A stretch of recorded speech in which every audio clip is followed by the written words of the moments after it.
अस्सलाम वालेकुम मेरे प्यारे प्यारे व्यूवर्स को मेरा प्यार भरा सलाम। मैं हूँ हफ्सा फरीद और आप देख रहे हैं मेरा YouTube channel Hafsa Farid cooking. आज मैं आपके साथ कप केक की ऐसी रेसिपी शेयर करने लगी हूँ जिसमें आप ना ही अंडे का इस्तेमाल करेंगे, ना दूध का इस्तेमाल करेंगे और ना ही ओवन का इस्तेमाल करेंगे, फिर भी बहुत ही फ्लफ़ी और जूसी केक आपका रेडी होगा। तो चलें फिर ये रेसिपी हम शुरू करते हैं। सबसे पहले आपने जो रेगुलर कप हम यूज़ करते हैं उनको आपने अच्छे से ऑयल से ग्रीस कर लेना है। ऑयल से ग्रीस करने का फ़ायदा ये होगा कि कप केक जब बेक होंगे तो वो जलेंगे नहीं। आप दूसरी तरफ लेंगे एक बाउल, इसमें शामिल करेंगे 1 कप दही और दही ऐड करने के बाद अब शामिल करेंगे चीनी। तो यहाँ पर मैं आधा कप चीनी ऐड कर रही हूँ।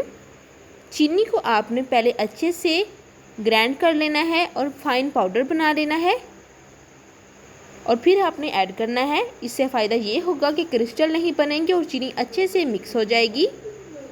अब आपने अच्छे से बीट करना है ताकि दही और चीनी अच्छे से मिक्स हो जाए। साथ ही साथ इस पॉइंट पर अगर आपने अभी तक मेरे चैनल को सब्सक्राइब नहीं किया तो जल्दी से सब्सक्राइब कर दें, आपका बेहद शुक्रिया। अब हम ऐड करेंगे आधा कप ऑयल। यहाँ पर मैं आपको बताती चलूँ, आप घी का भी इस्तेमाल कर सकते हैं, मगर ऑयल का इस्तेमाल करेंगे तो आपका जो है केक वो ज़्यादा फ्लफ़ी और ज़्यादा ही स्मूथ बनेगा। तो अच्छे से बीट कर लेंगे। इसके बाद एक छलनी लेंगे और उसमें हम शामिल करेंगे 1 कप मैदा।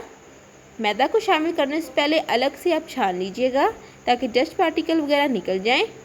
अब आपने अच्छे से मिक्स कर लेना है और स्पैचुले को एक ही साइड आपने मूव करना है और एक ही साइड आपने घुमाना है और कोशिश करनी है कि लम्स वगैरह ना बने।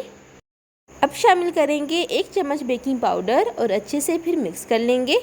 इस पॉइंट पर अगर आप मेरे चैनल पर पहली दफ़ा आए हैं तो जल्दी से मेरे चैनल को सब्सक्राइब कर दें, बेल आइकन के बटन को दबाना मत भूलिएगा। और देखिए बिल्कुल इस तरह की कंसिस्टेंसी होनी चाहिए। तो अब शामिल करेंगे वनीला एसेंस 1 चम्मच। ये ऑप्शनल है, अगर आपने अंडे का इस्तेमाल किया होता तो फिर ये ज़रूरी था, नहीं है तो आप मत ऐड कीजिएगा, स्किप कर ले। तो अब हम बारी बारी जो हमने ग्रीस करके रखे हुए थे कप उसमें ऐड करते जाएंगे 2-2 चम्मच भरकर और बाद में फिर आपने बेक कर लेना। तो ये प्री हीट करके मैंने रखा हुआ था पतीला, इसके अंदर हम रखेंगे स्टैंड और इसके ऊपर इस तरह से कप रख देंगे। तो पतीले को आपने पहले अच्छे से गर्म कर लेना है। उसके बाद जब अच्छे से गर्म हो जाए तो कप रखने के बाद आपने फ्लेम जो है बिल्कुल लो कर देना है और बेक होने के लिए छोड़ देना है तकरीबन 30 से 45 मिनट के लिए। फ्लेम आप देख लें,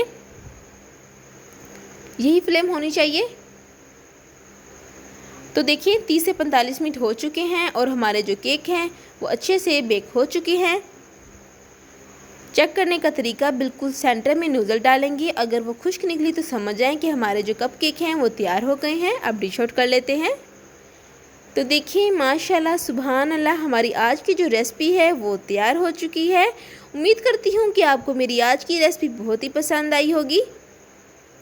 फिर मिलूँगी नई रेसिपी के साथ, तब तक इजाज़त दें, अल्लाह हाफिज़।